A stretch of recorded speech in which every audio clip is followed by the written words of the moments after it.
Hello friends, this is Shubham here और मैं स्वागत करता हूँ आपके अपनी चैनल गुप्तास क्लासेस में। और हम यहाँ पे एससीईटी का जो प्रैक्टिकल पोर्शन था वो ऑलमोस्ट हम कर चुके हैं। मैंने आपको पूरा की पूरा एससीईटी का जितना भी प्रैक्टिकल पोर्शन था वो मैंने आपको करा दिया है। और जो एससीईटी के प्रैक्टिकल पोर्शन की ये लास्ट वीडियो है, एकदम लास्ट। तो इसमें जो भी क्वेश्चन रह गए हैं 2 4 5 10, इसमें हम को करेंगे। और एक चीज़ और मैंने नोटिस क्या किया आजकल, कि जब मैंने वीडियो बनाई लाइक एससीईटी के प्रैक्टिकल पोर्शन पे, जब पहली वीडियो बनाई थी, है ना, तो उसमें करीब थे 200 व्यूज़ थे लगभग, है ना। जब दूसरी वीडियो बनाई तो उसके आधे हो गए, लगभग 100 जन ही रह गए। तीसरी वीडियो बनाई तो इसके आधे रह गए लगभग, मतलब 70s के आसपास रह गए। तो मैं ये जानना चाहता हूँ कि आप जब मेरे से कह रहे हो कि वीडियोस की आपको ज़रूरत है ना, और जब आप देख रहे हो तो आप कंटिन्यूटी में क्यों नहीं देख रहे हो, कंसिस्टेंसी क्यों नहीं मेंटेन कर रहे हो सर आप? हम्म मेरे हिसाब से आपको कंसिस्टेंसी मेंटेन करनी चाहिए, और मैंने जो जो वीडियोस डाली हैं आपको देखनी चाहिए, है ना। बाकी आपकी मर्जी, आप देखो ना देखो, बट मैं ये कहना चाहूँगा कि आपको कंसिस्टेंसी बनाए रखनी चाहिए, ठीक है। तो बाकी मैं वैसे मैंने सारे करा दिए। अच्छा, एक चीज़ और मैंने देखी कि पूरे यूट्यूब पे किसी ने भी प्रैक्टिकल पार्ट कराया ही नहीं है। अब क्यों नहीं कराया, क्या है क्या नहीं है, मेरी समझ में नहीं आया, बट कराया नहीं है। चलिए, मैं अपनी तारीफ़ नहीं कर रहा हूँ, बट आपको लगता है कि मेरी तारीफ़ लायक हूँ तो कर दीजिए, करिए आप भी मेरी तारीफ़। कमेंट बॉक्स ओपन रहता ही है हमेशा। चलिए, हम हम तो जी आर्टिस्ट आदमी हैं। एक मतलब एक पढ़ाना भी एक कला है ना, एक स्किल्स का काम है ना। तो आप जब भी देखोगे ना कि लाइक डॉक्टर या कोई भी प्रोफेशन होता है, तो प्रोफेशन में इंसान क्या करता है, प्रोफेशन में इंसान के लिए सबसे बड़ी चीज़ क्या होती है, बड़ी चीज़ जो होती है कि उसको मोटिवेशन मिलता रहे, है ना। उसकी चीज़ों की, उसकी कला की जो है तारीफ होती है। तो बस यही है। चलें, करते हैं।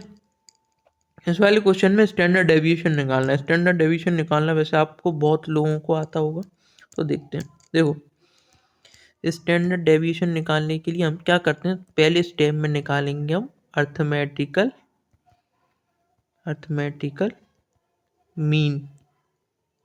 किसका? डाटा का। जो भी डाटा दे रखा है उसका पहले हम निकालेंगे अर्थमेटिकल मीन, ठीक है। स्टेप 2 में क्या करेंगे, स्टेप 2 में हम निकालेंगे वेरिएंस। वेरिएंस कैसे निकालते हैं, सिग्मा एक्स माइनस एक्स बार। एक्स बार क्या हो गया आपका, मीन जो निकाला था वो, है ना, अपॉन एन, ठीक है। N means number of terms, जो भी आपके नंबर ऑफ टर्म्स रहते हैं। और तीसरा है आपका स्टैंडर्ड डेविएशन। स्टैंडर्ड डेविएशन निकालने के लिए आपको क्या करना पड़ता है ना, अंडर रूट क्या करेंगे आप, वेरिएंस। वेरिएंस का साइन होता है ये, शायद से, है ना, यही होता है, ठीक है। तो ये सब चीज़ें आपको करनी पड़ेंगी। तो स्टेप्स याद रखिएगा कि स्टैंडर्ड डेविएशन निकालने के लिए क्या करना पड़ता है। मेरी तबीयत ख़राब है तो थोड़ा सा कोऑपरेट करेंगे अगर मेरी आवाज़ में थोड़ी दिक्कत होती है तो, ठीक है। तो सबसे पहले हम डाटा डाटा दे रखा है तो हम सबसे पहले निकालते हैं, पहले स्टेप पे चलते हैं, अर्थमेटिकल मीन निकालते हैं, ठीक है। क्या क्या दे रखा है देखो, है ना, 2 6 5 8 15 12, 2 6 5। तो नंबर ऑफ टर्म्स को, अर्थमेटिकल मीन इक्वल टू क्या होता है, सम ऑफ टर्म्स, है ना, अपॉन नंबर ऑफ टर्म्स, है ना। तो 2 6 5 यही तो होता है, सम ऑफ टर्म्स करेंगे हम, है ना। 2 6 5 जैसे हम कहते थे ना अर्थमेटिकल मीन निकालने के लिए, sigma F x upon sigma F. तो सिग्मा एफ एक्स क्या होता था, टर्म्स की फ्रिक्वेंसी के साथ जब मल्टीप्लाई कर देते थे तो उसका सिग्मा कर देते, सिग्मा इन देते सबको एग्रीगेट कर देते थे। एग्रीगेट मतलब सबका सम कर देते, समीशन, ठीक है। और अपॉन में नंबर ऑफ टर्म से डिवाइड कर देते थे। तो यहाँ पे भी हम मीन निकाल लें तो 2 6 5 के बाद क्या है, 1 8 15 प्लस का 1 प्लस का 8 प्लस का 15, 15 के बाद देखते हैं क्या है आखिरी फिगर, आखिरी फिगर है आपका 12। आखिरी फिगर है आपका 12। तो चलिए जोड़ देते हैं, सबको जोड़ देंगे तो क्या बन जाएगा, जोड़ देंगे तो बन जाएगा, देखो 6 और 2 8, 2, देखो 2 और 6 8, 8 और 5 13, 13 और 1 14, 14 और 8, 14 और 8 आपके 22, 22 और 10 32, 32 और 5 37, 37 और 10 47 और 2 49। तो सबका जोड़ कितना है 49। 1 2 3 4 5 6 7, नंबर ऑफ टर्म्स कितने 7। तो आपका जो मीन आ गया, मीन का सिंबल क्या होता है एक्स बार के ऊपर बार, तो मीन क्या आ गया आपका 7 आ गया। ठीक है, अब वेरिएंस निकालेंगे साहब। तो वेरिएंस निकालने के लिए हम क्या करेंगे, हम यहाँ पे क्या लिख देते हैं, हम यहाँ पे लिख देते हैं, चलो बारी बारी से लिख देते हैं कि x क्या है। यहाँ पे x क्या है आपका नंबर ऑफ टर्म्स है ना।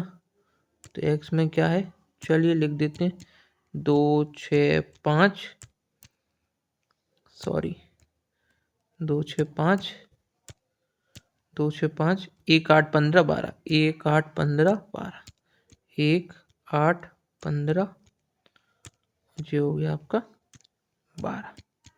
ठीक है, नंबर ऑफ टर्म्स हमने लिखी एक्स बार कितना आया है, एक्स माइनस एक्स बार, इसका क्या करेंगे हम, इसका सम्मीशन करेंगे। तो एक्स बार कितना है, अब देखिए एक्स बार आपको पता है, एक्स बार मतलब मीन, जो मीन निकला ऊपर कितना निकला है, मीन निकला है आपका 7। तो यहाँ पे एक्स कितना है पहली बार में, एक्स है आपका 2, तो 2 में से 7 गए तो कितने बचे 5, और 5 का इसका क्या कर देंगे फिर हम, इसका हम स्क्वायर कर देंगे। तो 2 में से 7 गए तो 5 बचे, और 5 का स्क्वायर क्या हो जाएगा 25। ऐसे ही 6 में से 7 गया 1, 1 का स्क्वायर 1। ठीक है, 5 में से 7 गए तो 2, 2 का स्क्वायर है ना 4। ठीक है, समझ में आ रहा है।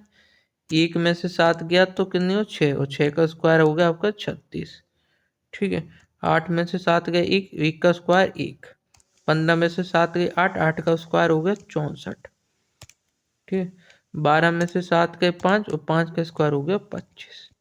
तो इन सब का जो समीशन करेंगे तो 25 और 1 26, 26 और 4 30, और 30 और 36 66, 66 66 और 1 67, 67, अब यहाँ पे जोड़ देते हैं 67, तो यहाँ तक हो गया 67 प्लस 64 प्लस 25, इन तीनों को जोड़ देते हैं। देखो 7 और 4 11, और 5 16 की 6, यहाँ से लगी 1, 6 दूनी 12 और 13, 13 और 2 15। तो सबका समीशन, सबका जोड़ कितना आया आपका, आया है 156। अब हमने देखा था वेरिएंस निकालने के लिए हम पे न्यूमरेटर तो आ गया जी, न्यूमरेटर क्या है, तो हम वेरिएंस निकालने के लिए क्या करेंगे, एक मिनट सिंबल बना लेता हूँ। वेरिएंस निकालने के लिए हम क्या करेंगे, सिग्मा एक्स माइनस एक्स बार का स्क्वायर तो हमें पता चल गया है, अपॉन में नंबर ऑफ टर्म्स, तो 156 है जी, अभी हमने सम देखा अपॉन में 7, तो 7 से चला गया 2 बार, 7 दूनी 14 है ना, एक बचा, एक बचा, फिर चला गया 7 दूनी 14, तो 2 बचा, फिर पॉइंट, फिर 0। तो एक बार हम देख लेते हैं क्या बनना है इसमें एग्जैक्ट, वन एक प्लेस ऑफ डिजिट तक है ना, 156 डिवाइडेड बाय 7, तो 22.28 समथिंग बन गया है। तो यहाँ पे हमने क्या लिख दिए 22.28। ठीक है, अब हमको निकालना है स्टैंडर्ड डेविएशन। तो स्टैंडर्ड डेविएशन को निकालने के लिए हम क्या करते हैं, अंडर रूट में क्या रख देते हैं, वेरिएंस को रख देते हैं। तो हमारा क्या आ जाता है, हमारा आ जाता है स्टैंडर्ड डेविएशन। तो 22.28 को जब हम अंडर रूट में रखेंगे तो कितना आएगा, आइए देखते हैं। ठीक है, 22.28, तो 4.7 समथिंग आपका आंसर बन जाएगा। ठीक है, 4.7 आंसर। ठीक है, आइए देखते हैं जी आपके उसमें है या नहीं। ये रहा। तो 4.72 समथिंग ये आपका आंसर बन गया। ठीक है, तो ये स्टेप्स को आपको याद रखना है कि वेरिएंस सबसे पहले हम क्या निकालेंगे, सबसे पहले अरिथमेटिक मीन निकालेंगे फिर वेरिएंस निकालेंगे, यहाँ पे स्क्वायर वेरिएंस निकालेंगे, वेरिएंस के बाद हम निकालेंगे आपका स्टैंडर्ड डेविएशन। ठीक है, इजी है बट थोड़े स्टेप्स इसमें ज़्यादा हैं तो आपको वो करना पड़ेगा। ठीक है, चलें आगे।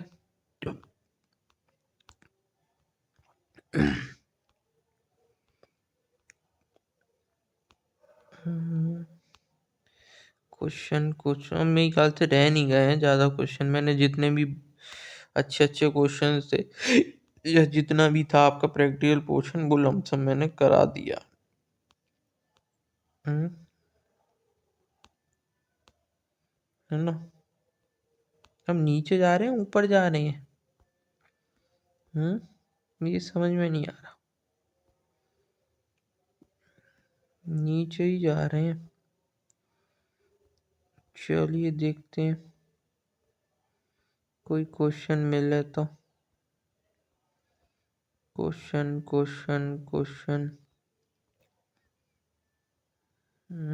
ये तो टैक्स का है, देखो सरचार्ज की पूछ रहे हैं। क्वेश्चन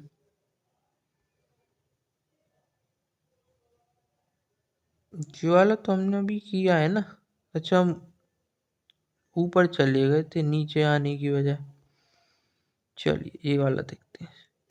रिटर्न ऑफ इन्वेस्टमेंट का हमें क्या देखना, फॉर्मूला देखना है, फॉर्मूला कौन सा सही है। तो देखो रिटर्न का मतलब क्या होता है आपका, देखो अब जैसे कि हम ये है हम कोई भी रिटर्न कर मतलब कोई भी इन्वेस्टमेंट करते हैं, है ना। तो इन्वेस्टमेंट जब भी हम कोई करते हैं तो उस पर हम क्या देखते हैं कि हमको कितना रिटर्न मिल रहा है। रिटर्न इन द सेंस कि आपको जैसे मान लो आपने बैंक में पैसे जमा करिए, एक तरीके के आपने इन्वेस्टमेंट कर दी, है ना। तो आप देख रहे हो कि उसमें आपको कितना इंटरेस्ट मिल रहा है। तो आप उसको कैसे कैलकुलेट करेगी कि कितना परसेंट इंटरेस्ट है। तो आपने जो अमाउंट सबमिट किया है वो अमाउंट नीचे आएगा, इंटरेस्ट का अमाउंट ऊपर आएगा इन 200। ऐसे ही तो पता चलेगा आपका कि कितना परसेंट इंटरेस्ट मिल रहा है आपको, है ना। ऐसे ही जब हम रिटर्न ऑन इन्वेस्टमेंट देखते हैं तो रिटर्न ऑन इन्वेस्टमेंट में हम क्या देखेंगे, नीचे आपका इन्वेस्टमेंट का अमाउंट होगा 100%, ऊपर आपका रिटर्न होगा। अब रिटर्न कैसे पता चलेगा, रिटर्न ऐसे ही तो पता चलेगा। मान लो जितना पैसा आप डाल के आए थे, सपोज करो 5,000 डाल के आए थे, है ना।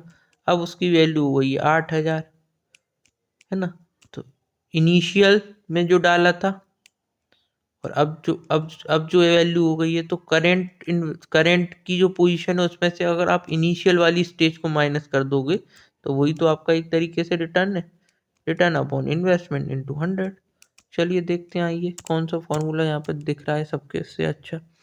तो करेंट वैल्यू ऑफ इन्वेस्टमेंट से कॉस्ट ऑफ इन्वेस्टमेंट का रेशो निकाल के हम परसेंटेज निकालेंगे। नहीं जी नहीं, भाई करेंट वैल्यू ऑफ इन्वेस्टमेंट से तो सिर्फ करेंट मार्केट का रेट पता चलेगा कि मान लो कि आज की जो कॉस्ट है, कॉस्ट से जो करेंट की जो स्थिति है वो कितने परसेंट पे है ना। दूसरा देखते हैं, cost of investment minus current value of investment upon current value of investment. तो नीचे हमने क्या कही थी, नीचे आपका इनिशियल जो वैल्यू थी उसी से तो कंपैरिजन करेंगे। यहाँ पे क्या होना चाहिए, नीचे कॉस्ट ऑफ इन्वेस्टमेंट होना चाहिए, तो ये भी गलत हो गया। अब जो वाला देखो, करंट वैल्यू ऑफ इन्वेस्टमेंट आज की डेट में जो वैल्यू है और जब हमने इन्वेस्ट किया था तो तब उसकी क्या कॉस्ट की, दोनों का क्या करेंगे यहाँ पे, दोनों का difference upon cost of investment into 100। ठीक है, तो आपका जो तीसरा वाला जो ऑप्शन है जो सबसे सही है वो यही बन जाता है आपका आंसर। ठीक है, कुछ ज़्यादा नहीं था उसमें, कोई भी कर सकता है, इजी था। अच्छा, आपका पेपर 27-28 में या 20-21 में, एक बार मेरे को पेपर का जो डेट है वो मेरे को कमेंट बॉक्स में कमेंट कर दीजिएगा, क्योंकि मुझे याद रहेगा कि किस हिसाब से फिर वीडियो मेरे को बनानी है। ठीक है, प्लीज़ कर दीजिएगा कमेंट।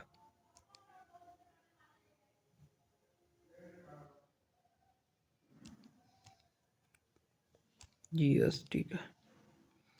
ताकि मैं सोचा हूँ एक टैक्स की वीडियो और एक कॉस्ट की वीडियो तो डाल ही दूंगा। देखो, कॉस्ट की तो मैं डालूंगा ही डालूंगा, है ना। टैक्स की मैं ऊपर से ये है कि मन करेगा तो टैक्स की भी डाल देंगे, है ना। सब मनमौजी वाली बातें हैं। चलिए, कोई क्वेश्चन है नहीं मेरे ख्याल से, हो जाए तो बढ़िया है। जी वाला में जो पोर्शन है जी, कॉस्ट में आपको समझा दूंगा कन्वर्जन कॉस्ट कैसे निकालते हैं। एक वीडियो कॉस्ट की आएगी 100%, पर एक बार मेरे को कमेंट बॉक्स में कमेंट जरूर कर दीजिएगा, है ना, हो सके तो, ताकि फिर मेरे मन में है कि आपको क्या कर दूंगा मैं, एक वीडियो आपकी टैक्स की भी बना के डाल दूंगा, जिसमें मेरे को लगता है कि जो जो चीज़ें डालनी चाहिए। ठीक है, अमेंडेड पोर्शन के साथ। चलिए ये वाले क्वेश्चन देखते हैं। In a cricket team the run scored by batsman in a series. एक क्रिकेट टीम है जिसमें एक बैट्समैन ने एक सीरीज में, एक श्रृंखला में इतने इतने रन मारे। पहले मैच में 101, दूसरे में 88, फिर 12, फिर 55, फिर 68, इस तरीके से रन उसने बनाए। तो इसमें पूछा range of the given data. तो range of the given data का क्या फॉर्मूला होता है, रेंज निकालनी है आपको। रेंज तो आपको वैसे भी पता है कितनी रेंज है। तो रेंज इक्वल टू क्या होता है आपका, हाईएस्ट, है ना, हाईएस्ट माइनस लोएस्ट। तो इसमें हाईएस्ट जो भी टर्म होगा वो उसमें से लोएस्ट घटा देंगे तो रेंज आपकी आ जाएगी। देख लेते हैं क्या हाईएस्ट क्या है। हाईएस्ट रन है आपकी 101 मेरे ख्याल से, और लोएस्ट क्या है 12। तो 101 में से 10 गए तो 91, 91 में से 2 गए तो आपके 88, सॉरी 89। तो 89 आपकी रेंज हो जाएगी। ईजी था जी, है ना, कुछ है ही नहीं इसमें। जो बढ़िया क्वेश्चन थे वो तो मैं ऑलरेडी करा चुका हूँ। जी वाला देख लेते हैं। मीन निकालना है, 1 2 3 4 5 4, 1 2 3 4, चार चीज़ों का योग कितना, चार चार चार टर्म्स, चार डाटा का आपको मीन दे रखा है 34। Find the mean of the last 3 data, last 3 data का निकालना है। चलिए इसको भी कर लेते हैं। y+1 से लेकर y+4 तक है ना, पेन में भी पता नहीं क्या हो गया। y+1 से लेकर y+4 तक है। चलिए, तो हमने मीन देखा था। Mean, arithmetic mean equal to क्या कहते थे, sum of observation, sum of observation upon क्या करते थे, नंबर ऑफ ऑब्जर्वेशंस। यही तो कर रहे थे ऊपर अभी। ऑब्जर्वेशंस का मतलब डाटा या जो भी आपके टर्म है। तो सम ऑफ ऑब्जर्वेशन में हम क्या करेंगे, इन सबको जोड़ देंगे। तो जोड़ लेते हैं भाई, क्या है जोड़न y+1 + y+2 + y+3 + y+4, अरे y+4। ठीक है, तो कितने y हो गए, 1y, 1y, 2y, 3y और 4y। अपॉन में कितने टर्म थे, एक टर्म, दो टर्म, तीन टर्म और चार टर्म ही तो चार नीचे रख दिया। इक्वल टू कितना दे रखा है इनका, 34 दे रखा है। तो यहाँ पे कितने हो, 4 तो y हो गए आपके, प्लस 1 और 2 3, 3 और 3 6, 6 और 4 10, है ना। इक्वल टू कितना हो गया 34, है ना।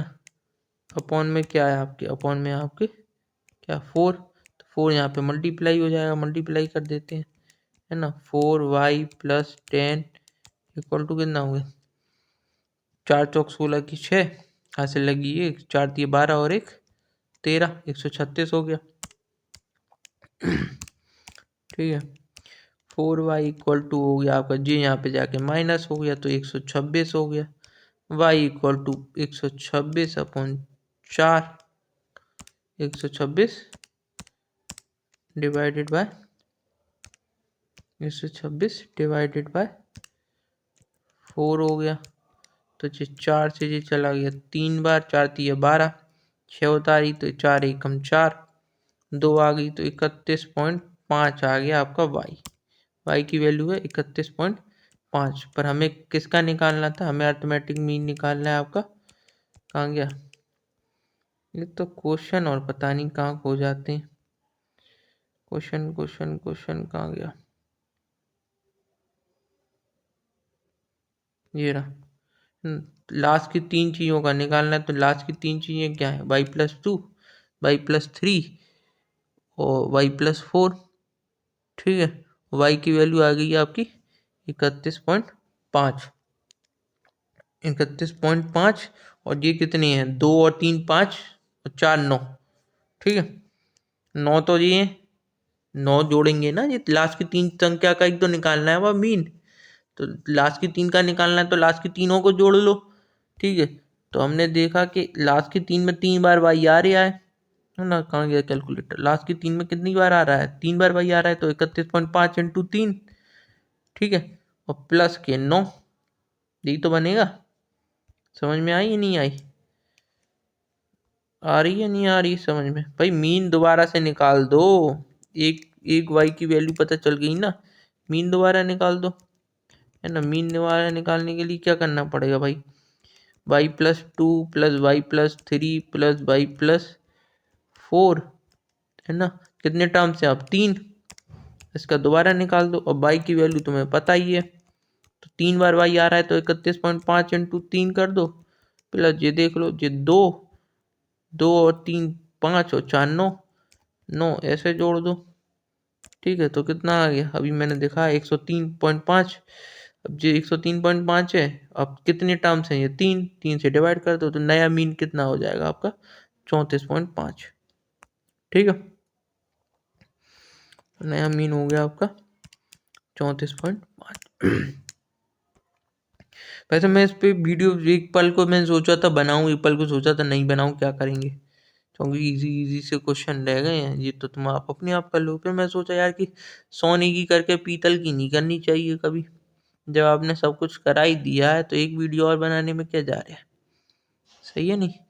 चलो, अब मैं ये चाहता हूँ कि ये क्वेश्चन सब आप करेंगे, स्टैंडर्ड डेविएशन ही निकालना है ना, और मैंने आपको पर स्टेप समझा दिए। सबसे पहले क्या करेंगे, स्टेप स्टैंडर्ड डेविएशन निकालने के लिए 3 स्टेप में, पहले स्टेप में क्या करेंगे आप, पहले स्टेप में निकालेंगे मीन, दूसरे स्टेप में निकालेंगे वेरिएंस, और तीसरे स्टेप में निकालेंगे स्टैंडर्ड डेविएशन। ठीक है, तो ये मैं ऊपर करा चुका हूँ। अब चक्कर क्या है कि उसमें कुछ करना ही नहीं है, प्लस माइनस करना है।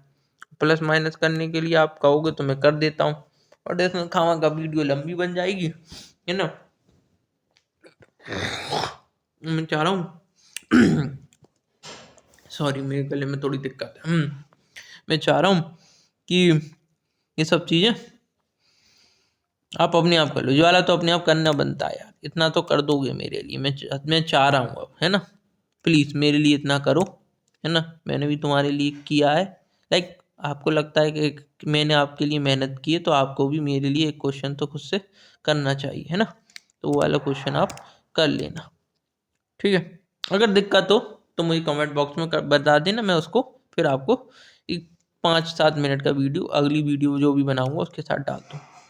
अकाउंटिंग इक्वेशन पहचाननी है भाई, अकाउंटिंग इक्वेशन क्या होता है आप अपने आप ही बना लो, पहचाननी क्या उसके हिसाब से देख लेंगे अकाउंटिंग इक्वेशन में क्या होता है।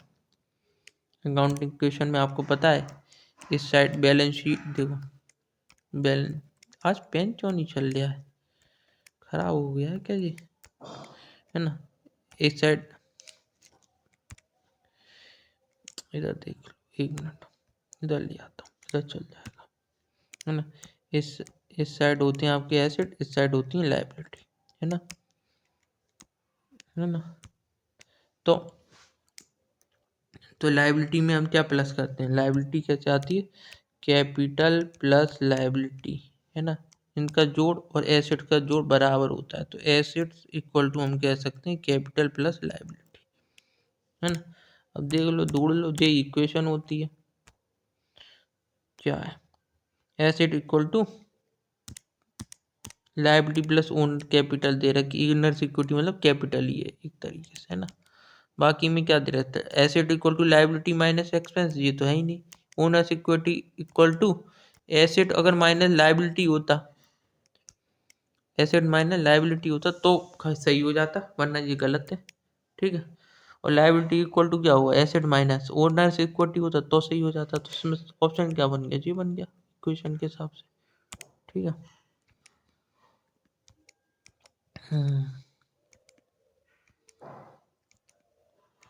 मेरे को लग रहा है क्वेश्चन अब हो गए, शायद ही कोई क्वेश्चन बचा होगा। देखो क्या कह रहे हैं, एक डिटेलर था, उसने एक प्रोडक्ट खरीदा है किससे, होलसेलर से 30 रुपये में। ठीक है, उसने उस कंज्यूमर को बेच दिया 35 रुपये में to gain profit. Profit gain करने के लिए कितने रुपए का प्रॉफिट कमा लिया उन्हें, 5 रुपये का, 30 रुपये पे।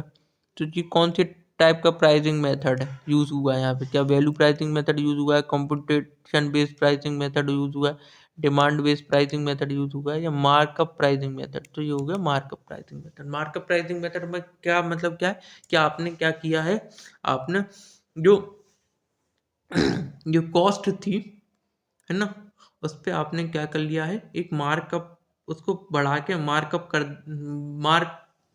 कॉस्ट बना दिया है, और उसकी मदद से आपने क्या कमा लिया, उस पर प्रॉफिट कमा लिया। ठीक है।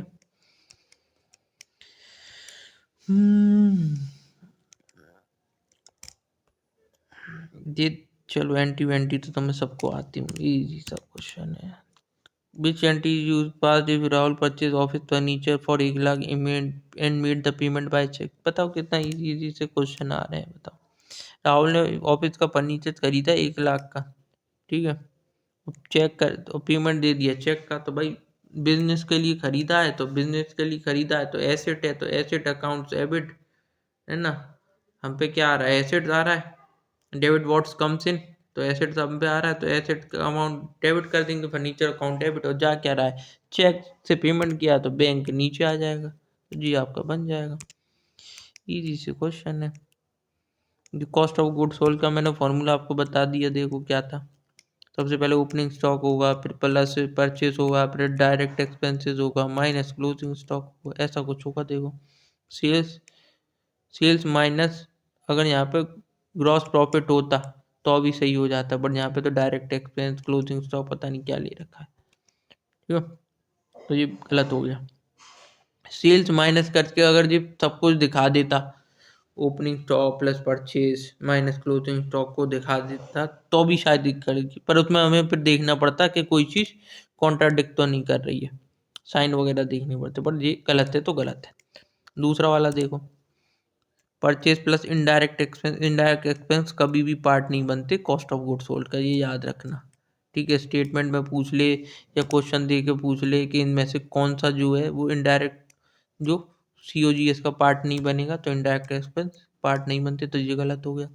Purchase plus direct expenses minus opening stock कर रहा है, जबकि हमने क्या बोला कि माइनस किसको करना है, क्लोजिंग स्टॉक को करना है, तो ये भी गलत हो गया। तो आपका सबसे सही ऑप्शन बी बन गया, purchase plus direct expense minus closing stock. इसमें ओपनिंग स्टॉक है नहीं, तो कोई बात नहीं, चलिए। नेट प्रॉफिट देखो, नेट प्रॉफिट कैसे निकालेंगे, नेट प्रॉफिट कब निकलता है, ग्रॉस प्रॉफिट निकलने के बाद ही तो नेट प्रॉफिट निकलता है। तो net profit equal to gross profit plus other income plus minus indirect expenses, चाहिए सबसे सही, बताओ। ग्रॉस लॉस, ग्रॉस लॉस में इनकम, है ना, ग्रॉस लॉस मान लो हो भी गया तो इस साइड आ जाएगा, इसमें से फिर इनकम नहीं जोड़ी जाएगी, फिर तो इनकम माइनस करते हैं ना, और फिर ये वाला पार्ट जोड़ देते हैं इनडायरेक्ट एक्सपेंसेस का। तो फिर प्रॉफिट काय को बनता, भाई जब ग्रॉस लॉस हो गया तो नेट प्रॉफिट, चलो, है ना, बट अदर इनकम का पार्ट बहुत ज़्यादा होना चाहिए था। तो ये क्वेश्चन, ये वाला ऑप्शन गलत हो गया, सबसे सही यही बनता है।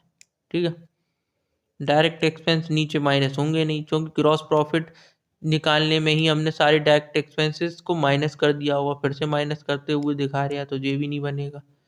ग्रॉस प्रॉफिट में सारी की सारी इनकम जोड़ रहा है, भाई सारी की सारी इनकम में डायरेक्ट इनकम जो पहले जो ग्रॉस प्रॉफिट जोड़ने में यूज़ की गई थी उसको दोबारा थोड़ी ना जोड़ा जाएगा, वो तो ऑलरेडी ग्रॉस प्रॉफिट में कवर हो गई है ना। तो ये भी नहीं पार्ट बनेगा, तो सबसे सही आंसर बन जाएगा आपका ये वाला ऑप्शन बी। ठीक है,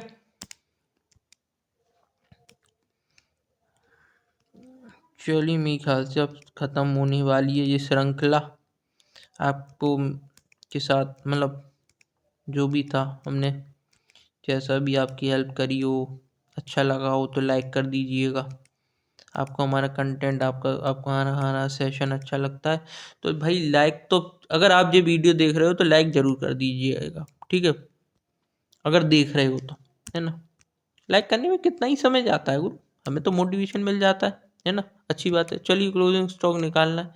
ओपनिंग स्टॉक दे रखा है, सेल्स दे रखा है, जीपी दे रखा है, किस पे सेल्स पे दे रखा है, क्या सेल्स हमें दे रखी है तो इसमें डायरेक्ट निकल आएगा। नहीं दे रखी होती तो मैंने आपको समझाया था ना एक दिन।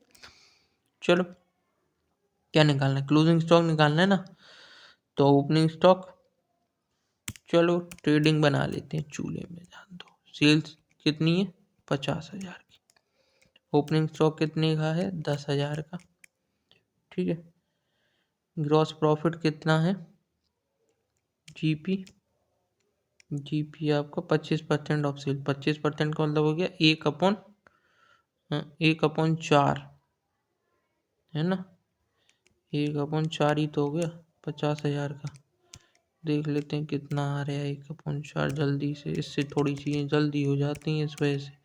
12,500 का आपका हो गया जीपी। 12,500 का हो गया जीपी।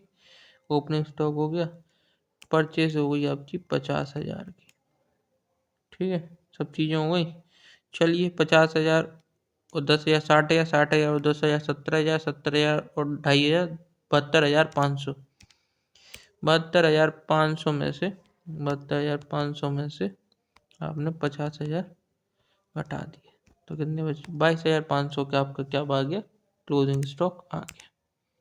तो देख लेते हैं 22,000 कहाँ से, जो बैलेंसिंग फिगर बची यहाँ पे वो काय की हो जाएगी, वही तो क्लोजिंग स्टॉक की हो जाएगी यहाँ की। तो 22,500 आपका क्या आ गया, क्लोजिंग स्टॉक। बाकी दोनों चीज़ें हो गई फिर बराबर, ठीक है। अगला क्वेश्चन देखते हैं। देखो 1 अप्रैल 2019 को अमित ने क्या परचेस की है, मशीन ही परचेस करी है। कितने की, 50,000 की। The useful life of the machinery is 5 साल। यूजफुल लाइफ कितनी है मशीनरी की, 5 साल है। चलिए at the end of the 5 year इसकी स्क्रैप वैल्यू कितनी है, 5,000 है, ठीक है। कैपेसिटी में भी दे रखी है उसकी पूरी टोटल लाइफ की कैपेसिटी क्या है मशीन की, 20,000 घंटे चलेगी 5 साल में, ठीक है। अब हमको वर्किंग आवर दे रखा है मशीनरी का। पहले साल में 4,000 चली, फिर 6,000 चली, फिर 7,000 चली, फिर 3,000 चली, ऐसे ऐसे इतने इतने घंटे अलग अलग साल में मशीन चली है। तो पूछ रहा है भाई डेप्रीसिएशन क्या होगा तीसरे साल में। इस तरीके का क्वेश्चन हमने किया था, नंबर ऑफ यूनिट मेथड में किया था। एक बार और कर लेता हूँ, एक बार और आपको समझा देता हूँ। चलिए डेप यहाँ पे कैसे कैलकुलेट करेंगे, डेप इज कैलकुलेट क्या करेंगे, कॉस्ट ऑफ मशीन, अरे पेन चल जा भाई मेरे, cost of machine minus scrap value upon useful life, useful life in machine hours. Machine hours unit में दे रखी है ना, और मशीन आवर्स भी आपको साल के दे रखे हैं, कितने कितने दे रखे हैं। चलिए पहले इसमें से जो एक्चुअल डेप्रीसिएशन का रेट पता कर रहे हैं यहाँ पे, तो हम एक्चुअल में डेप का रेट क्या बनने है। तो 50,000 की मशीन थी तो 50,000 लिख दी, 5,000 का आपका स्क्रैप वैल्यू बची है वो लिख दी, और 20,000 घंटे वो चलेगी 5 साल में। तो यूजफुल लाइफ हमने पूरी 5,000, ये इस तरीके का क्वेश्चन मैं पहले करा चुका हूँ, आपने नहीं देखा है तो वो देख लिए, इसलिए मैं यहाँ पे डायरेक्ट कर रहा हूँ यहाँ पे, है ना। आपको ये सब पता है कि मैं ऐसा क्यों कर रहा हूँ, अगर आपने मेरी पुरानी वीडियोस देख रखी हैं तो, ठीक है। तो 50,000 में से माइनस गए तो 5,000, तो 45,000 आ गया, 45,000 अपॉन 20,000, तो 2.25 का जो रेट बना है वो बना है पर साल का, 2.25 डेप्रीशिएशन का रेट बना है पर आवर के हिसाब से, पर मशीन आवर के हिसाब से, है ना, पर मशीन आवर, है ना। इतना डेप चार्ज होगा 1 घंटे में, 2 सवा 2 रुपये आपके डेप्रीशिएशन में चार्ज होंगे, ठीक है। अब देख लो भाई तीसरे साल का डेप्रीशिएशन निकालना है, तो तीसरे साल में टोटल कितने घंटे चली है मशीन, 7,000 घंटे चली है, और 1 घंटे की का डेप्रिसिएशन कितना, 1 घंटे का आपका है आपका 2.25 पर आवर, पर मशीन आवर, है ना, पर मशीन आवर है 2.25। तो चलिए देख लेते हैं कितना बन जाएगा, 7,000 इंटू 2.25, तो आपका आंसर आ गया 15,750, आपका डेप्रिसिएशन आ गया। इस तरीके का क्वेश्चन मैंने पहले कर चुका हूँ, पहले आपको करके दिखा चुका हूँ, इसलिए मैंने यहाँ पे थोड़ा जल्दी जल्दी किया है, कुछ चीज़ों को मैंने नहीं समझाया है ना, बाकी मैंने पीछे आपको समझा दिया है, बाकी मैंने फॉर्मूला तो यहाँ पे भी लिख दिया है। ठीक है, तो आप इसको समझने की कोशिश करिए, है ना, कोई दिक्कत वाली बात नहीं है। चलो देखते हैं। एक बिल्स रिसीवेबल हुआ है 1,000 रुपये का, एक बिल रिसीव हुआ है आपको 1,000 रुपये का, किससे, डेटर से, इन full settlement of a claim of 1200 का रुपये लेने थे आपको डेटर से, बट 1,000 रुपये में हमने उसको सेट ऑफ कर दिया है। ठीक है, 200 रुपये के जो समझो कि उसको डिस्काउंट दे दिया, but will be credited in, अच्छा जी कहाँ पे क्रेडिटेड होगा, है ना। अब ये ए बिल रिसीवेबल होगा which I receive letter in full settlement for clean, अच्छा डिसऑनर्ड हो गया है, मेरे को लगा, अच्छा डिसऑनर्ड हो गया है।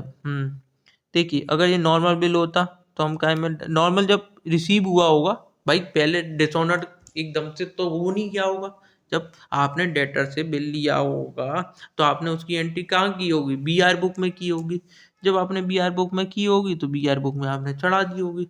अब जब वो डिसऑनर्ड हो गया है तो आप उसको कहाँ पे क्रेडिट करेंगे, आप करेंगे उसको जनरल प्रॉपर में। ठीक है,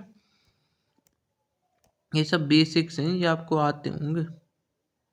जैसे ही आपने ने मशीन परचेस की है क्रेडिट पे, मिस्टर अरोड़ा ने परचेस की है 1,00,000 रुपए की, तो कहाँ पे करेंगे भाई, क्रेडिट पे जब हम गुड्स परचेस करते हैं तो परचेस बुक में डालते हैं। ठीक है, सेल्स क्रेडिट पे करते हैं तो सेल्स बुक में डालते हैं, कैश बुक में जो भी कैश में ट्रांजेक्शन करते हैं उधर में डालते हैं, तो ये कहाँ पे डालेंगे, आपके जनरल प्रॉपर में डालेंगे ये भी। ठीक है, रॉ मटेरियल कंज्यूम का फॉर्मूला देख लीजिए, रॉ मटेरियल कंज्यूम का फॉर्मूला क्या होता है, opening stock of raw material plus purchase plus direct expenses minus closing stock, वही होता है जो COGS का फॉर्मूला होता है, जस्ट लाइक COGS का जो फॉर्मूला होता है ना, वही फॉर्मूला होता है। तो opening stock of raw material है इसमें, चलिए है, उसमें हम प्लस करेंगे परचेस को, फिर क्या करेंगे, डायरेक्ट एक्सपेंस को परचेस करेंगे और क्लोजिंग स्टॉक को माइनस कर देंगे, ये बन गया आपका फॉर्मूला। ठीक है, डेप्रीशिएशन किससे रिलेटेड होता है, करेंट एसेट से होता है, फिक्स्ड एसेट से होता है, और फिक्स्ड टेंजिबल एसेट, ऐसे सारे फिक्स्ड एसेट जो टेंजिबल हैं जिसे हम छू सकते हो, है ना। ठीक है, तभी अचल ठोस संपत्ति।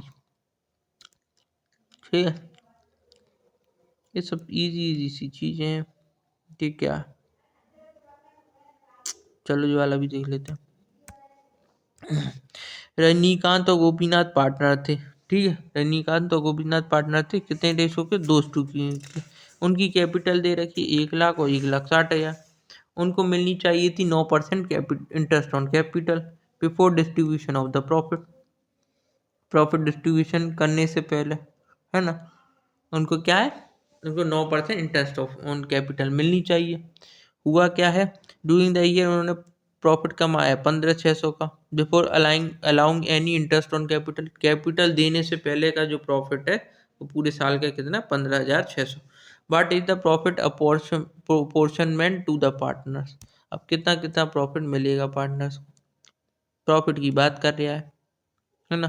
तो सबसे पहली बात है कि देखो, जब यहाँ पे लिख रखा है उन्होंने कि उनको क्या मिलनी चाहिए, इंटरेस्ट ऑन कैपिटल मिलनी चाहिए, है ना। तो जब अगर डीड में लिख दिया है एक तरीके से, यहाँ पे लिखा हुआ है, तो इसका मतलब क्या है कि डीड में लिखा हुआ है तो उनको क्या मिलेगी, इंटरेस्ट ऑन कैपिटल तो मिलेगी ही मिलेगी, पूरी की पूरी, मतलब जो भी बन रही होगी प्रॉफिट में से, है ना। तो इस केस में देखो कि हमने जो क्या कही थी, देखो कि 9% क्या है, इंटरेस्ट ऑन कैपिटल है। ठीक है, और कि कौन है, रजनीकांत है, एक गोपीनाथ है, तो रजनीकांत के ने 1,00,000 रुपये डाले हैं कैपिटल के, तो 1 लाख का 9% कितना हो जाएगा, 9,000 रुपये तो इनको मिलने चाहिए रजनीकांत बाबू को। ठीक है, और गोपीनाथ को कितने मिलेंगे, गोपीनाथ ने कितना डाल रखा है, 1,60,000, है ना। तो 1,60,000 के 16 छक्के कितने होते हैं, 16 छक्के 16 नम्मा, 16 नम्मा आपके हो गए, सॉरी डायरेक्ट ही कर लेते हैं ना, 1,60,000 इंटू 9%, तो इनको मिलने चाहिए थे 14,400, है ना। 14,400 मिलने चाहिए थे गोपीनाथ भाई को। बट आपको पता है इन दोनों को हम प्लस कर देंगे तो कितने बनने हैं, 14 और 9 कितने हो गए, 9 4 23, 30,400 रुपये बन रहे हैं इन दोनों को, अगर हम इंटरेस्ट ऑन कैपिटल देते हैं तो। फिर हमको पता चला कि भाई प्रॉफिट तो है ही नहीं, इंटरेस्ट ऑन कैपिटल कैसे दोगे, है ना। तो इन्होंने क्या, तो ऐसा प्रावधान होता है कि जब आपका प्रॉफिट कम है इंटरेस्ट ऑन कैपिटल से, जो आप खर्चे की तरह आप दे नहीं है, तो हम क्या करेंगे, हम प्रॉफिट ना बांट के क्या बांटेंगे, इंटरेस्ट ऑन कैपिटल बांटेंगे, क्योंकि ये अब डीड में मेंशन हो गया है। ठीक है, तो अब ऐसा हमने क्वेश्चन किया था एक पहले ही। तो उसमें अब इस केस में क्या करेंगे कि अब हमको पता है कि यहाँ पे 15,600 रुपये का ही प्रॉफिट है ना, और हमें इंटरेस्ट ऑन कैपिटल देना ही देना है ना। तो उस केस में जब प्रॉफिट कम होता है, प्रॉफिट कम है, प्रॉफिट इज कम देन इंटरेस्ट ऑन कैपिटल जो डिस्ट्रीब्यूट करना है उससे कम है, तो उस केस में क्या होता है, जो प्रॉफिट होता है वो इंटरेस्ट ऑन कैपिटल के रेशो में ही बांट देते हैं। तो इस केस में जो प्रॉफिट है जो 15,600 का, वो इनको बांट दिया जाएगा इंटरेस्ट ऑन कैपिटल के रेशो में, बट वो क्या कहलाया जाएगा, वो इंटरेस्ट ऑन कैपिटल का फिगर कहलाया जाएगा, प्रॉफिट का फिगर नहीं कहलाया जाएगा। तो इस केस में जब प्रॉफिट बचा ही नहीं तो फिर प्रॉफिट थोड़ी ना बांट पाएंगे, सिर्फ और सिर्फ इंटरेस्ट ऑन कैपिटल दे देंगे, वो जो भी देंगे, जो भी रेशो निकल के आएगा उस रेशो में। तो कहने का मतलब क्या है कि अब यहाँ पे जब प्रॉफिट बचा ही नहीं, क्योंकि हमने उस प्रॉफिट को इंटरेस्ट ऑन कैपिटल की तरीके से बांट दिया, तो प्रॉफिट नहीं बचा, तो फिर प्रॉफिट क्या मिलेगा, कुछ नहीं मिलेगा, नन ऑफ द अबव बन जाएगा। ठीक है, इसमें दो तरीके के क्वेश्चन बनते हैं इसी तरीके के क्वेश्चन पे। एक क्वेश्चन में तो वो पूछ लेगा इंटरेस्ट ऑन कैपिटल का अमाउंट बता दो क्या होगा, तो उस केस में तो क्या होता है, इंटरेस्ट ऑन कैपिटल का अमाउंट पूछ रहे होते तो इन कैपिटल के रेशो में इस प्रॉफिट को बांट के इंटरेस्ट ऑन कैपिटल का अमाउंट बता देते जो भी बनता। और या फिर वो पूछेगा कि प्रॉफिट कितना मिलेगा, जब प्रॉफिट कम है और प्रॉफिट इंटरेस्ट ऑन कैपिटल की तरह बट ही गया और कुछ बचा ही नहीं, तो फिर क्या देंगे, बाबा जी का ठुल्लू, कुछ नहीं देंगे।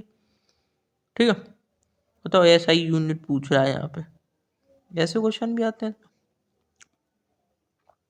Chemical formula of boric acid, अच्छा चलिए जी बताइए बोरिक एसिड क्या होता है, कोई बता सकता है बोरिक एसिड क्या होता है। अच्छा फॉर्मूला तो मुझे नहीं पता, अच्छा हालांकि मैंने साइंस पढ़ी है, इतनी ज़्यादा तो नहीं पढ़ी, बट बोरिक एसिड का हम जनरल लाइफ में कैसे इस्तेमाल करते हैं, जनरल लाइफ जो कैरम का जो पाउडर होता है ना, पाउडर जो कैरम खेलने के लिए जो पाउडर यूज़ करते हैं वो आपका होता है बोरिक एसिड। और भी बहुत सी जगह यूज़ होता होगा वैसे तो, बट कैरम खेलने के लिए जो पाउडर का इस्तेमाल होता है वो बोरिक एसिड होता है। कभी बाजार जाके आपने कभी लेके आए होंगे मेडिकल वाले से, तो बचपन में तो हमने निरा खेला है, तो इस वजह से हमें याद आ गया कि हम लेने जाते थे बोरिक एसिड। उस टाइम पे मिलता था करीब 5-7 रुपये का मिलता था, 10 रुपये का मिलता हुआ हार्डली, अब पता नहीं कितने का था, अब तो सारी चीज़ें छूट ही गई हैं। ठीक है, तो मेरे ख्याल से आपके जो क्वेश्चन थे वो हमने कर लिए हैं। देखो भाई अगर वीडियो देख रहे हो तो प्लीज़ लाइक ज़रूर कर दीजिएगा, है ना। आप जब आप देख ही रहे हो तो लाइक करने में क्या है ना, और आपके जो यार दोस्त हैं उनके साथ आप शेयर कर दीजिएगा, है ना। शेयर कर दोगे तो अच्छा रहेगा, हमें भी अच्छा लगेगा, है ना। मोटिवेशन मिल जाता है थोड़ा, बस और कुछ है नहीं। ये देखिए ये क्वेश्चन मैंने देखा, बट इसमें मेरे को समझ में नहीं आया करना क्या है ना। देखा था मैंने, है ना, क्योंकि चीज़ें मैं एक बार देख लेता हूँ, नज़र में डाल लेता हूँ कुछ भी कराने से पहले, है ना। तो ये मेरी समझ में नहीं आया कि इसमें पूछा in the given stem and leaf display diagram what do you infer about the values in the third row. Third row की वैल्यू से क्या क्या पता लगा सकते हो आप, क्या the original value in the list will be 31, 37 and 39। समझ में नहीं आया मेरे को क्या है ये। किसी को पता हो तो मेरे को भी बताइएगा कि है क्या चीज़ ये, है ना, क्योंकि मेरे को सच में नहीं आया, कुछ रीजनिंग से रिलेटेड दिमाग लगाना है, क्या लगाना है, मेरे को वाकई में नहीं आया। और उसमें उसमें गलत बात क्या है, मतलब जो चीज़ नहीं आई है, मेरे को नहीं समझ में आई है, तो मैं तभी पूछ रहा हूँ उसमें करना क्या है। हम्म? किसी को पता हो तो बताइएगा ज़रूर कमेंट बॉक्स में, है ना। और ऐसे ही चलती है दुनिया गुरु, देखो जो चीज़ मुझे आती है वो मैं तुम्हें बता दे रहा हूँ, तुम्हें वैसे कुछ किसी को पता हो तो मुझे बता दीजिएगा कि है क्या उसका मतलब। ये सब टैक्स वाले क्वेश्चन है, टैक्स वाली क्वेश्चन के लिए तुम्हारी वीडियो हम बना देंगे, सोच तो रहे हैं हम बना दे। ठीक है, फिर से एक आ गया स्टैंडर्ड डेविएशन का क्वेश्चन। स्टैंडर्ड डेविएशन का मैं करा नहीं रहा हूँ, मतलब कराने को करा दूँ, बट इसमें क्या है, प्लस माइनस करके काफ़ी टाइम लगेगा। इसके अलावा देखते हैं कोई और क्वेश्चन होगा तो वो मैं आपको करा दूंगा। ठीक है।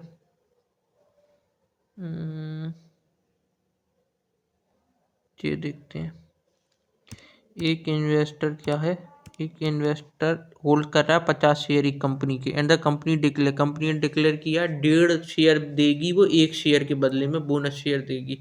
तो what will be is holding of share, तो उसकी होल्डिंग कितनी हो जाएगी, कितने होल्ड शेयर होल्ड करेगा अगर उसको बोनस शेयर मिलते हैं तो। ठीक है, तो एक शेयर के बदले कितने दे रहा है, 1.5 शेयर मिल रहे हैं, उसके पे कितने शेयर हैं, 50 शेयर हैं, तो 50 से तो 50 हो गए। अरे यार चलता क्यों नहीं है पेन। ठीक है, यहाँ पे नीचे चला, ऊपर चल नहीं रहा था, है ना, इसको नीचे लिख दिया मैंने, है ना, चल नहीं रहा था ऊपर। तो 50 × 1 तो 50, और 50 का 25, तो जो कितने हो जाएंगे आपके, जो हो जाएंगे आपके 75 हो जाएंगे। ऑलरेडी उसके पास 50 शेयर पहले से हैं, तो कितने शेयर होल्ड करेगा अब वो करेगा 125 शेयर होल्ड। ठीक है, 75 और 50 125। इक्विटी शेयर किस टाइप का सोर्स ऑफ फाइनेंस है, इक्विटी शेयर आपका long term source of finance है। ठीक, शॉर्ट टर्म नहीं है, मीडियम टर्म नहीं है, एक्सटर्नल सोर्स नहीं है। एक्सटर्नल सोर्स क्यों नहीं है, एक्सटर्नल सोर्स इसलिए नहीं है क्योंकि इक्विटी शेयर्स के जो होल्डर होते हैं उसको हम क्या बोलते हैं, ओनर्स ऑफ द कंपनी।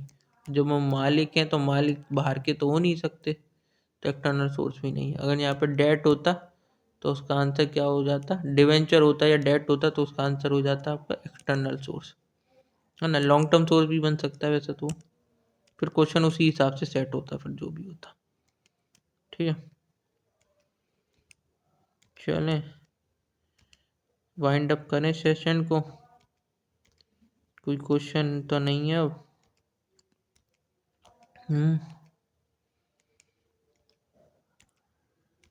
तो ये हमने आपका पूरा जो प्रैक्टिकल पार्ट था वो हमने करा दिया है आपको।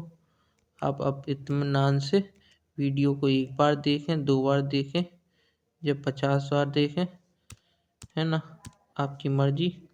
क्वेश्चन 62 देख लेते हैं। रेवेन्यू दे रखा है XYZ कंपनी का 19-20 का 50 लाख। रेवेन्यू का मतलब एक तरीके से सेल्स दे रखी है। कॉस्ट ऑफ गुड सोल्ड दे रखी है 20 लाख के। ग्रॉस प्रॉफिट मार्जिन पूछा है, तो ये हो गई आपकी सेल्स, ये हो गई COGS। तो COGS इक्वल टू क्या होता है, सेल्स, एक minute, sales sales minus gross profit, ठीक होता है ना। तो COGS आपको दे रखा 20, सेल्स कितनी दे रखी है 50, माइनस के जीपी उधर पहुंच जाएगा तो जीपी प्लस में आ जाएगा। जीपी कितना होगा 50 माइनस के 20 कितना होगा 30, है ना। प्रॉफिट मार्जिन पूछ रहा है तो ग्रॉस प्रॉफिट कितना आ गया 30। प्रॉफिट मार्जिन कैसे निकालेंगे, profit gross profit upon sales, sales कितनी की 50 × 100, तो जी 50 से 2 बार चला गया तो 60% आपका क्या आ गया, ग्रॉस प्रॉफिट मार्जिन आ गया। ठीक है, तो आंसर क्या बन गया आपका 60% बन गया। अरे यार पेन गड़बड़ कर रहा है। ठीक है, ये टैक्स वगैरह के क्वेश्चन है। हाउस रेंट अलाउंसेस में कितनी वो मिलती है, मीन वाला क्वेश्चन देख लो, चलो ये भी देख लो, लगी हाथ। 10 ऑब्जर्वेशन का मीन है आपका 20। If one of the observation which was 25 is replaced by 50, what is the resulting mean. ठीक है, 10 ऑब्जर्वेशन का आपका जो मीन है ना, वो कितना है आपका, वो है 20। तो 10 ऑब्जर्वेशन का आपका जो टोटल फिगर बनेगा वो कितना हो जाएगा। 10 ऑब्जर्वेशन का, जब 10 ऑब्जर्वेशन, तो नंबर ऑफ ऑब्जर्वेशन भी नीचे 10 ही होंगे। इसका जो मीन था 10 ऑब्जर्वेशन का, है ना, ऊपर मीन का साइन लगा देते। जो 10 ऑब्जर्वेशन का जो मीन है, तो नंबर ऑफ ऑब्जर्वेशन कहाँ आएंगे, नीचे। मीन कितना था 20, तो टोटल कितना हो जाएगा, मतलब टोटल ऑफ एक्स कितना हो जाएगा, इसका इससे मल्टीप्लाई कर देंगे तो टोटल ऑफ एक्स मिल जाएगा आपको। तो टोटल एक्स कितना हो गया 200। ठीक है, 200 में से अब वो कह रहा था उसमें से एक ऑब्जर्वेशन था जो 25 था, इसमें से हम 25 को 25 को हम निकाल देते हैं, है ना। उसको चेंज कर दिया हमने, एक्सचेंज कर दिया, उसकी जगह पर 50 वाला बैठा दिया, है ना। तो 25 से 50 गया तो 50 का प्लस का बचा ना, तो जी 50 तो गायब ही हो गया, जी प्लस का हो गया, तो 225 हो गया नया आपका सिग्मा एक्स। सिग्मा एक्स कितना हो गया 225। तो नया मीन कितना बने, अपॉन 10 कर दो नंबर ऑफ ऑब्जर्वेशन, तो 22.5 हो जाएगा। ठीक है, सरल सरल से क्वेश्चन है अब तो।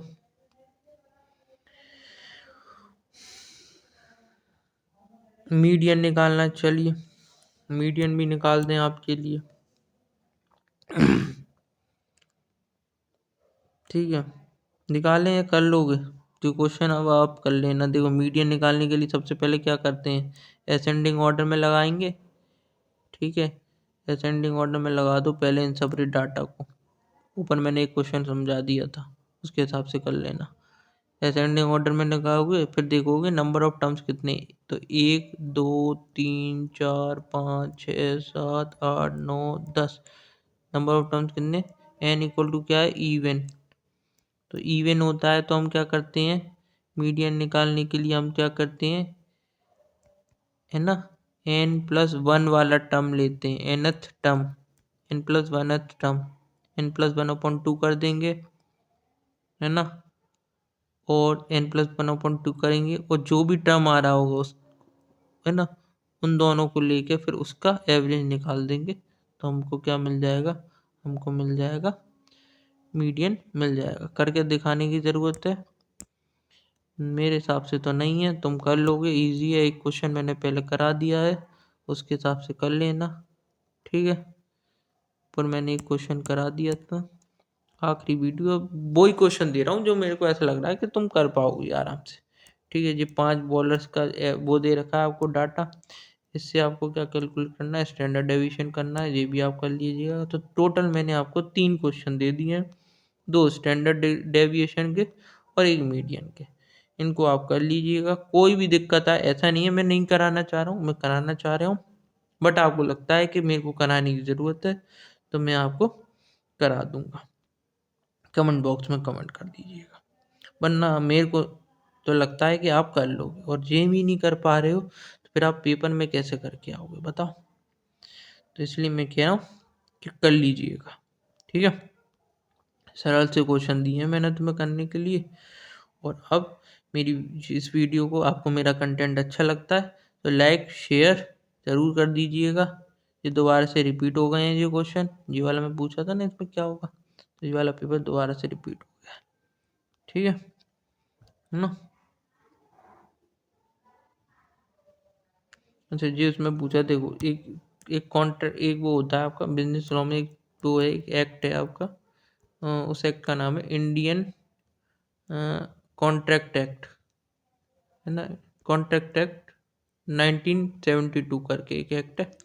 तो उसमें बोलता है कि अगर बेसिक रिक्वायरमेंट क्या होती है, किसी भी वैलिड, एक कॉन्ट्रैक्ट वैलिड कब माना जाएगा, वैध कब माना जाएगा, जो पार्टीज उस कॉन्ट्रैक्ट में हैं उन्होंने कितनी एज को कंप्लीट कर लिया है कॉन्ट्रैक्ट करने के लिए।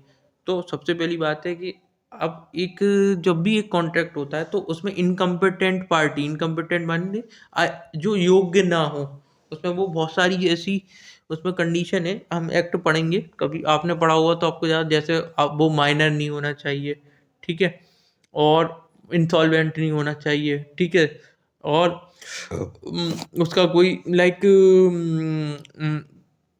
लाइक बाहर जिस देश से हमारा झगड़ा चल रहा है उसके साथ उसका कोई संबंध नहीं होना चाहिए, ठीक है ना, और उसके अलावा कि उसके अलावा वो पागल नहीं होना चाहिए। तो बहुत सारी ऐसी कंडीशन है जिसमें इनकम्पिटेंट बना दिया जाता है। तो इसमें एज के हिसाब से पूछ रहा है कि एक कॉन्ट्रैक्ट में अगर पार्टीज हैं तो उसकी एज कम से कम कितनी होनी चाहिए, कितनी एज उसने कंप्लीट कर ली हो ताकि वो कांटेक्ट कर पाए। इस क्वेश्चन में जो पूछा तो भाई सीधी बात है, यहाँ पे 18 साल उसने पूरी कर ली होगी तो वो कांटेक्ट करने के लिए योग्य होगा, ठीक है, मतलब कि माइनर नहीं होना चाहिए। इंस्टेंट पुराने क्वेश्चन आ गए, देखो वही वाला जो मैंने तुम्हें दे रखा था, जो मत कह दी ना 4 क्वेश्चन हो गए हैं, पुराना पेपर ही है जी, ठीक है। ओके, इसी के साथ हम ये सेवा आपकी समाप्त करते हैं, है ना। 56 मिनट ऑलरेडी हो गए हैं, वीडियो का साइज खामा बढ़ रहा है ना। लाइक शेयर सब्सक्राइब कर दीजिएगा, शेयर ज़रूर कर दीजिएगा, जितने भी सीईटी के आपके ग्रुप वगैरह हों, आपके यार मित्रों कॉमर्स से रिलेटेड जो तैयारी कर रहे हैं।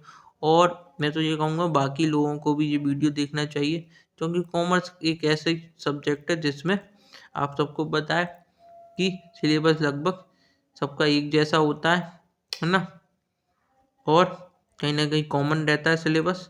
तो आप इस वीडियो को शेयर कर दीजिएगा, और जो क्वेश्चन मैंने आपको करने को दिए हैं उसमें यदि आपको कोई भी दिक्कत हो तो बेझिझक मुझको कमेंट करके पूछ लीजिएगा, ठीक है। आप मुझसे पूछोगे, मुझे अच्छा ही लगेगा, बुरा नहीं लगेगा, ठीक है। इसी के साथ आपकी सेवा समाप्त होती है। हमने पूरा जो वादा किया था आपसे कि हम SCET का कॉमर्स से रिलेटेड जो भी प्रैक्टिकल पार्ट है हम पूरा कराएंगे आपके पेपर से पहले, है ना। और पेपर आने से पहले हमने ये चीज़ को पूरा कर दिया है आज की डेट में यहाँ पे। तो इसलिए ये सब करने के लिए कम से कम आप जो भी वीडियो देख रहे हो मेरी, एक लाइक और एक शेयर तो बनता ही है आपके नाम से, ठीक है। तो थैंक यू मेरे दोस्तों, बने रहिए, ऐसे ही हमें प्यार करते रहिए, हमारी कंटेंट को, और हमको अच्छा लगता है तो लाइक और शेयर ज़रूर करिए, ठीक है। गुड नाइट, शुभ रात्रि, लव यू, टेक केयर, जय हिंद।